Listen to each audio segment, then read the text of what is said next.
우리는 레위기를 지금 함께 묵상하고 있습니다. 구약의 제사를 우리가 왜 공부해야 되는가라고 하는 그런 의문을 갖고 계시는 분도 계시겠지만은, 우리가 레위기를 통해서 예배의 중요성, 그리고 죄사함의 중요성, 또한 하나님이 세우신 그 절기의 중요성에 관해서 우리가 레위기를 묵상하면서 깨닫게 되기 때문에 우리는 레위기를 꼭 묵상할 필요가 있습니다. 레위기를 우리가 이해하려면은 5가지 제사와 또 7가지 절기를 우리가 알아야 되는데요. 먼저 레위기 1장에서부터 3장까지 우리는 번제, 소제, 화목제에 관해서 함께 나누었습니다. 결국 예배란 나 자신의 전부를 드리는 거고, 단지 예배 보러 오는 것, 그것이 아니고, 단지 와서 설교 듣고 가는 것, 그것이 예배가 아니고, 예배란 나 자신의 전부를 하나님 앞에 올려드리는 산제사, 산제물이 바로 내가 되어야 된다는 것을 말씀하는 것이 바로 번제이고요. 소제란 곡물을 이렇게 빻아서 하나님 앞에 드리고, 또 고운 가루를 하나님 앞에 올려드리잖아요. 결국 하나님 앞에 와서 내 생각은 다 고운 가루처럼 부서지고 오직 하나님의 말씀으로 내가 새로워져야 됨을 우리가 예배를 통해서 알게 돼야 된다라고 하는 사실입니다. 또한 예배는 결국 하나님 앞에서의 예배, 그 예배는 삶의 예배로 이어져야 된다는 것, 그것이 바로 화목제물, 화목제였다라고 하는 것을 우리가 함께 이제 살펴보았습니다. 특히 레위기 1장에서부터 이제 3장까지는 우리가 레위기 1장에서 우리가 말씀을 잘 한번 살펴보시면은 2절에 누구든지 여호와께 예물을 드리려거든 가축 중에서 소나 양으로 예물을 드릴지니라, 이렇게 말씀합니다. 2장 1절에도 누구든지 소제의 예물을 여호와께 드리려거든 이렇게 얘기하거든요. 3장 1절 화목제물에도 사람이 만일 화목제의 제물을 예물로 드리되 서로 드리려면 이렇게 말씀하고 있습니다. 다시 말해서 번제, 소제, 화목제는 자원제라고 하는 것을 볼 수가 있습니다. 그러나 4장부터 시작되는 속제제, 그리고 속건제, 이거는 자원제가 아닙니다. 이거는 4장 2절에 보시면은 누구든지 여호와의 계명 중 하나라도 그릇 범하였으되라고 이렇게 말씀하고 있습니다. 우리가 죄를 범하였을 때 하나님 앞에 드리는 제사, 그것이 속죄제인 겁니다. 그래서 이 속죄제는 자원제가 아닙니다. 이 속죄제는 의무적으로 하나님 앞에 드려야 되는 제사임을 알 수가 있습니다. 다시 말해서 속죄제란 오늘 4장의 13절에 보면은 만일 이스라엘 온 회중이 여호와의 계명 중 하나라도 부지 중에 범하여 허물이 있으나 스스로 깨닫지 못하다가 14절 그 죄를 깨달으면이라고 말씀하고 있습니다. 속죄제란 내가 죄를 지었어요. 그런데 그거를 죄로 알지 못했어요. 부지 중에 지은 죄죠. 그런데 시간이 지나서 이게 죄였구나 라고 깨달았을 때, 그때 하나님 앞에 드리는 제사라고 하는 것을 볼 수가 있습니다. 우리가 기억해야 될 것은 뭐냐면은 우리가 의도적으로 죄를 범하는 것, 그것은 민수기 15장 30절에 보면은 회중에서 끊어진다라고 성경이 말씀하고 있습니다. 오늘 우리가 이 속죄제, 속건제에서 기억해야 될 것은 뭐냐면은 고의적으로 지은 죄에 대한 제사가 아니고요. 이것은 부지 중에 지은 죄입니다. 죄인지 몰랐어요. 우리가 살다 보면은 우리가 부지 중에 짓게 되는 죄가 있잖아요. 그냥 생각 없이 말했는데 이제 그것이 누군가에게 엄청난 상처가 되는 그러한 죄들이 있잖아요. 나중에 이게 죄였구나, 이제 깨닫게 되는 죄들이 있다라고 하는 거죠. 제가 신학교 시절에 한 번은 웰시 채플에 가서 기도하다가 하나님이 제게 과거에 제가 지었던 죄를 필름처럼 이렇게 지나가게 하셨는데, 그때 제가 깨달은 게 있어요. 그게 뭐냐면, 이것도 죄였구나. 이것도 죄였지. 내가 이런 죄를 졌었구나. 그 당시에는 죄인지 몰랐거든요. 그 당시에는 그냥 아무 생각 없이 이렇게 습관적으로 짓던 죄였는데, 하나님 앞에 서서 하나님이 보여주시자 이게 다 죄였구나, 이제 이렇게 깨닫게 되는 죄들이 있었다는 말이죠. 이렇게 우리가 부지 중에, 고의가 아닙니다, 부지 중에 죄를 범하여 그것을 나중에 깨닫게 됐을 때, 그때 하나님 앞에 죄를 속하기 위하여 드리는 제사라고 하는 것이 속죄 제사라고 하는 것을 볼 수가 있습니다. 근데 특별히 4장의 2절에 한번 보시면 이렇게 말하죠. 누구든지 여호와의 계명 중에 하나라도라고 이렇게 말합니다. 뿐만 아니라 13절에도 만일 이스라엘 온 회중이 여호와의 계명 중 하나라도라고 이렇게 말씀하고 있어요. 하나님 앞에 죄는 하나라도 큰 것입니다. 하나님 앞에 죄는 하나라도 용납할 수 없는 것입니다. 성경이 우리에게 주시는 말씀은 뭐냐면은, 죄는 그것이 하나라도 그것을 심상히 여겨서는 안 된다라고 하는 것입니다. 죄가 아주 사소하고 작은 것이라 할지라도 그 작은 것 하나에 민감한 것이, 그것이 하나님의 사람이라고 하는 것을 우리가 기억할 필요가 있다라는 거죠. 왜냐하면은 죄란 결국 단절이기 때문에 그래요. 죄 짓는 우리는 하나님 앞에 설 수가 없는 거죠. 죄는 하나님과 우리 사이를 단절시키기 때문에 그렇습니다. 하나님과 단절된 인생이 참 복이 될 수가 없잖아요. 그렇기 때문에 우리가 하나님의 복이 되는 인생이 되려면은 사소한 죄 하나라도 하나님 앞에 우리가 깨닫게 하실 때 회개하고 십자가 은혜, 복음의 은혜를 붙잡는 하나님의 종들이 돼야 될 줄로 믿습니다. 그래서 우리가 이 속죄제를, 죄를 영어로 sin이라고 그러잖아요. 그래서 하나님 앞에 속죄함을 받는 제사다. 그래서 sin offering이라고 영어로 말합니다. 그런데 이 속죄제의 또 다른 영어식 표현은 guilt offering입니다. 무슨 말이냐면, 죄가 깨달아졌을 때마다, 그때마다 드리는 제사, 이제 이것이 바로 이제 속죄제가 되는 거죠.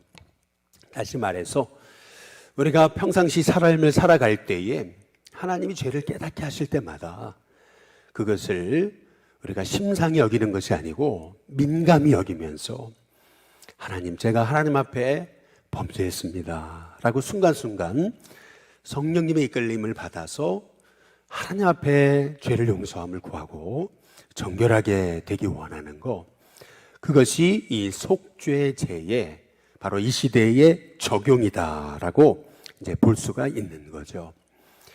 저와 여러분의 심령이 죄를 심상히 여기는 것이 아니고 민감히 여기면서 그때마다 십자가의 은혜를 붙들고 나의 죄를 용서하시는 하나님의 은혜로 다시 새 삶을 시작하는 저와 여러분이 될 수 있기를 주님의 이름으로 축복합니다.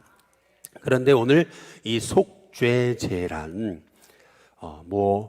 대상이 누구나입니다. 특별히 먼저 3절에 보면은 기름 부음 받은 제사장이잖아요. 제사장이라고 예외가 없습니다. 제사장도 다 죄를 범하게 되는 거죠. 특별히 3절에 보면 기름 부음을 받은 제사장이다. 우리가 기름 부음을 받았어도 우리는 여전히 죄인이게 된 거죠. 여전히 하나님 앞에 십자가 보혈의 용서가 필요한 것이 바로 우리라고 하는 거죠. 근데 3절에 보시면은 만일 기름 부음 받은 제사장이 범죄하여 백성의 허물이 되었으면 이라고 말씀하고 있습니다. 제사장이 짓는 죄는 백성의 허물이 된다, 이렇게 말씀하고 계시는 것을 볼 수 있거든요. 다시 말해서 제사장의 범죄는 공동체 전체에 영향을 미친다. 백성 전체를 죄짓게 한다라고 하는 것을 오늘 말씀을 통해서 볼 수가 있는 거죠. 제사장이 하나님의 바로 서야 된다는 것, 그것은 너무나 중요하다는 것을 알 수가 있습니다. 제사장도 모르는 사이에 부지중에 죄를 범해요. 의도적으로 하는 게 아닙니다. 부지중에 제사장이 입술로 또 삶으로 죄를 범해요. 그런데 그것이 백성 전체에게 영향을 미친다라고 하는 것을 오늘 성경이 우리에게 말씀하고 계시는 겁니다. 그래서 죄를 깨달았을 때 이 기름 부음 받은 제사장도 그가 범한 죄 때문에 흠없는 수송아지로 속죄 제물을 삼아서 여호와 앞에 드려야 됨을 오늘 말씀을 통해서 우리에게 말씀하고 계시는 거죠. 이 죄에 대해서 민감하다는 거, 이것은 너무나 우리의 믿음의 삶에서 중요한 것이죠. 바로 나 한 사람의 죄는 나 한 사람의 죄로 끝나지 않고 바로 우리 공동체, 가정, 전체, 사회에 영향을 미친다는 것이 바로 성경의 말씀입니다. 그래서 죄란 하나님 앞에서의 단절임과 동시에 죄란 오염이라고 하는 것을 볼 수가 있습니다. 죄는 결국 나 한 사람의 죄로 끝나는 게 아니죠. 내가 죄를 범함으로 말미암아 내 공동체 전부를 오염시킵니다. 내 가정을 오염시키고 내 사회를 오염시키는 것. 그래서 우리는 죄를 깨달을 때 하나님 앞에 범죄했던 것을 회개하면서 하나님 나를 정결하게 해달라고 그렇게 기도할 수 있는 하나님의 종들이 돼야 될 줄로 믿습니다. 그런데 오늘 여기 말씀에 보면은 여기 속죄 제물을 삼아라고 말하거든요. 속죄 제물이다. 죄는 내가 졌는데 죄값은 여기 보니까 송아지가 치릅니다. 특히 흠없는 수송아지다. 이제 이렇게 말씀하고 이제 계시거든요. 4절에 보면 그 수송아지를 여호와 앞으로 끌어다가 이렇게 말하고 있습니다. 아무 죄도 없는 송아지인데 그 송아지를 끌고 와가지고 그래서 그것도 하나님 앞에서 잡습니다. 죽인다라고 하는 거죠. 여기서 우리는 대속의 제사를 볼 수가 이제 있는 겁니다. 그래서 이 속죄제물이라고 하는 말, 키페르라고 하는 말은 대속의 의미가 있는 겁니다. 결국 내가 죽어야 되는데 나 대신 예수님께서 십자가에 죽으심으로 우리의 모든 죄가 용서함 받았음을 우리가 제사를 드릴 때마다 깨달아야 된다라고 하는 거죠. 나 대신 예수님 십자가에 죽으셨음을 생각한다면은 어찌 우리가 또 그 죄를 범할 수가 있겠느냐는 겁니다. 이 죄값을 치르신 것은 당연한 것이 아니고 그 보배로운 보혈의 피를 흘리심으로 내 죄를 사하신 거잖아요. 그렇게 됐다면은 내가 예수님의 십자가의 은혜로 죄 용서함 받은 게 이게 얼마나 큰 은혜입니까? 이 큰 값비싼 은혜를 받은 우리인데요.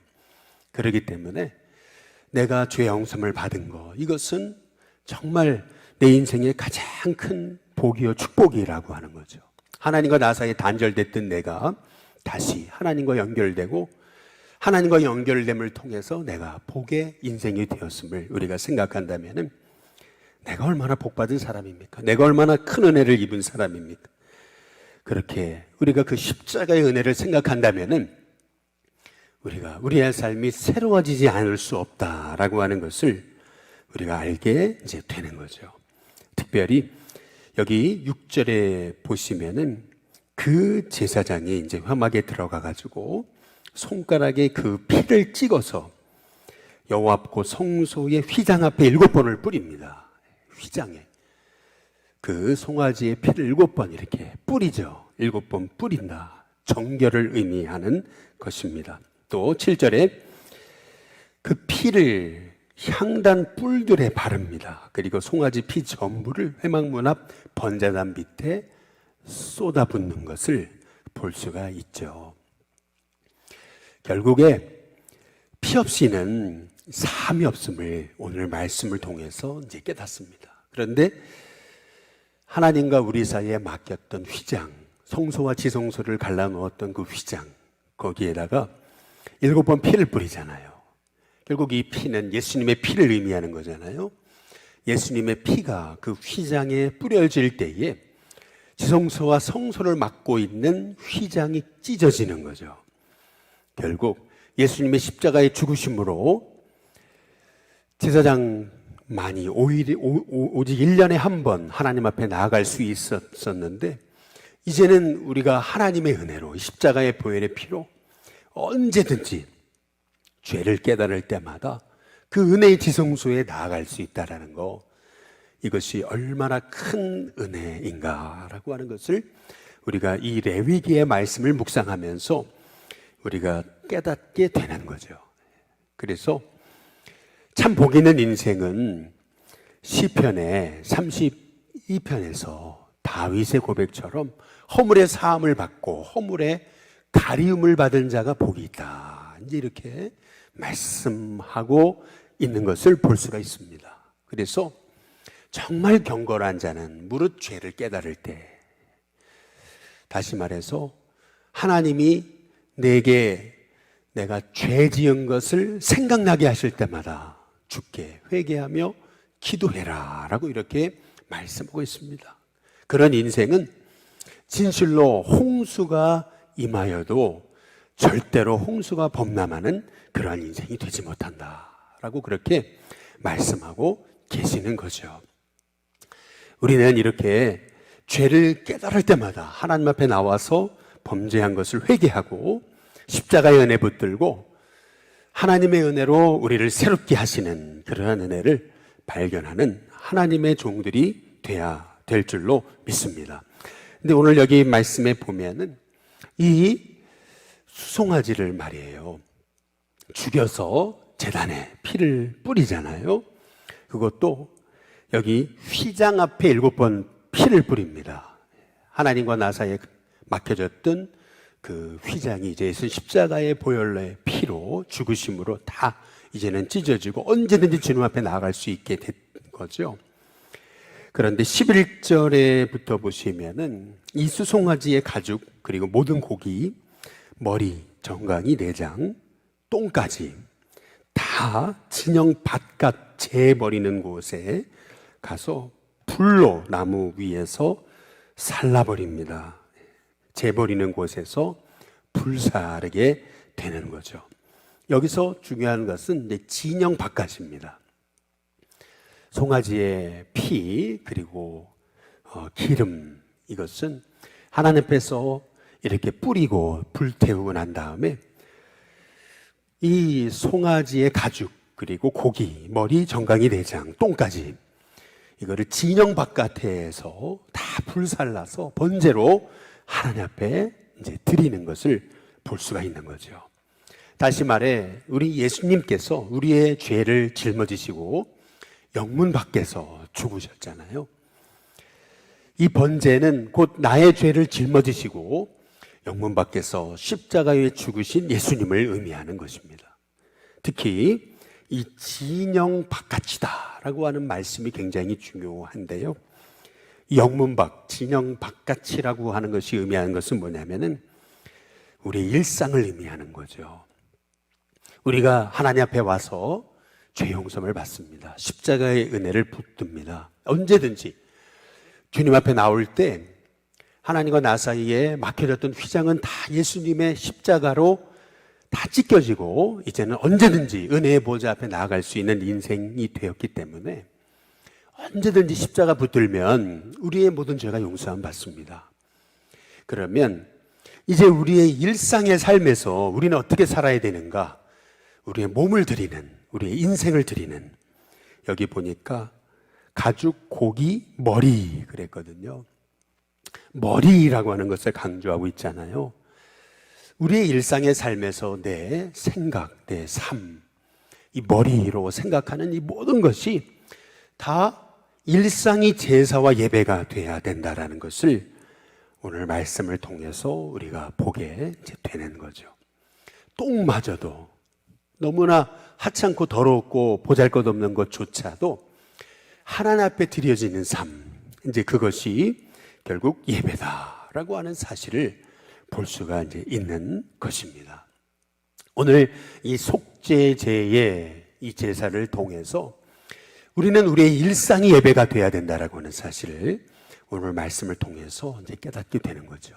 그 일상의 삶에서 죄가 생각나잖아요. 그러면은 그 죄를 우리가 심상히 여기고 반복해서 짓는 것이 아니고, 죄인 줄 알면서도 우리가 의도적으로 고의적으로 끊임없이 죄를 반복하는 것이 아니라, 하나님, 이것이 하나님 앞에 기쁨이 되지 못하죠.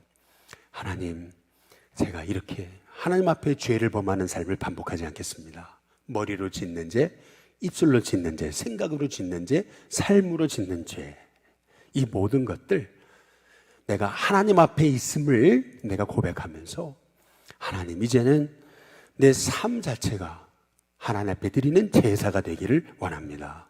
이제 그 고백을 가지고 죄를 깨달을 때마다 하나님 앞에 십자가 붙들고 십자가 은혜로 우리가 다시 서는 것, 그것이 바로 이 속죄제의 삶을 지금 우리가 지금 시점에서 살아가는 방법이라고 하는 겁니다. 근데 특별히 20절에 한번 보시면은 이런 말씀이 있습니다. 우리 한번 같이 읽어보겠습니다. 같이 있습니다. 시작. 그 수송아지를 속죄제의 수송아지에게 한 것 같이 할지며 제사장이 그것으로 회중을 위하여 속죄한즉 그들이 뭐를 받습니까? 사함을 받습니다. 여기서 사함을 받는다라고 하는 살라흐라고 하는 히브리어는 관계 회복을 의미하는 것입니다. 다시 말해서 내가 죄를 깨달을 때마다 하나님 앞에 회개하며 기도하면서, 하나님, 이 죄를 반복하지 않겠습니다. 회개하며 십자가 은혜를 붙들잖아요. 그때마다 우리 주님이 우리의 죄를 용서하십니다. 그런데 그 죄의 용서함은 관계 회복을 의미한다는 것입니다. 다시 말해서 우리가 죄를 회개하며 기도할 때마다 그동안 하나님과의 관계에 끊어졌던 것들, 하나님과 동행하지 못했던 것들, 내 마음과 내 뜻대로 살아오다가 넘어졌던 것들, 이런 것들이 용서함 받을 뿐만 아니라 하나님과의 친밀한 관계가 회복되더라라고 하는 것입니다. 그래서 이 속죄제의 중요성은 뭐냐면은, 우리가 죄를 깨달을 때마다 하나님, 이 죄를 반복하지 않겠습니다. 십자가에 내 붙들겠습니다. 성령님 나를 도와달라고 하나님 뜻 안에 서겠습니다. 그래서 하나님이 기뻐하시는 뜻 가운데 우리가 매일 살아가기 위해 결단할 때 하나님과의 친밀한 은혜의 관계가 회복되더라라고 하는 것입니다. 전에는 그냥 죄를 반복했습니다. 우리가 우리의 마음속에 찾아드는 생각을 그냥 계속 받아들이고 그것이 꼭 하나님의 뜻인 양 생각하면서 우리는 하나님의 뜻과는 상관없이 살았어요. 생각에서 일어나는 그 죄의 뿌리를 우리가 분별하지 못하고 그냥 그것이 죄도 그렇고 그것이 하나님 앞에 기쁨이 되지 않는 것조차도 다 받아들이고 하나님 앞에 끊임없이 죄를 짓고 살아가는 인생이었다는 거죠. 그런데 속죄제가 우리의 삶으로 이어질 때에 이제는 쉽게 죄를 범하지 않습니다. 이거 하나님 기뻐하시지 않는 거구나. 그러면서 하나님 앞에 죄를 회개하고 이제는 순간순간마다 십자가 붙들고 그분의 그 제단불에 피를 바르고, 그래서 끊임없이 하나님, 내 삶이 하나님의 기쁨이 되는 삶이 되기 원합니다. 이 모든 육체가, 생각이, 머리가, 모든 몸이 다 주님의 것입니다. 그래서 이 영문 밖에서 내 삶의 자리에서 끊임없이 하나님의 뜻 가운데 살기 위해서 성령님의 음성에 민감하게 될 때 우리는 매 순간 하나님과 영적 관계, 그 친밀한 은혜의 관계가 회복되어져서 우리의 삶이 복이 되는 은혜가 있게 되는 것이죠. 바라기는 저와 여러분의 삶의 이 레위기에서 말씀하시는 이 제사, 이것이 단지 과거의 이 구약시대의 제사가 아니고 이것이 내게 오늘 내 삶에 이어져서 오늘 내게 주어진 하나님의 축복임을, 축복의 기름을 깨달으면서 오늘 주신 하나님 말씀, 죄를 깨달을 때마다 진실로 경건한 자, 하나님 앞에 회개하며 기도할 때 내 삶을 새롭게 하시는, 다시 시작하게 하시는, 그래서 하나님과의 관계 회복을 이루시는, 그래서 오늘도 성령님이 나와 동행하심을 누리는 친밀한 은혜의 관계 속에서 끊임없이 내 삶이 죄를 짓는 죄덩어리가 아니고 죄를 반복하는 그런 수레바퀴의 그 삶이 아니고 하나님이 기뻐하시는 그런 오늘 하루하루가 하나님의 뜻을 이루는 새 삶이 되는 은혜가 있게 되시기를 주님의 이름으로 축복합니다. 오늘 시간 우리 찬송가 320장 우리 함께 찬양 부르겠습니다.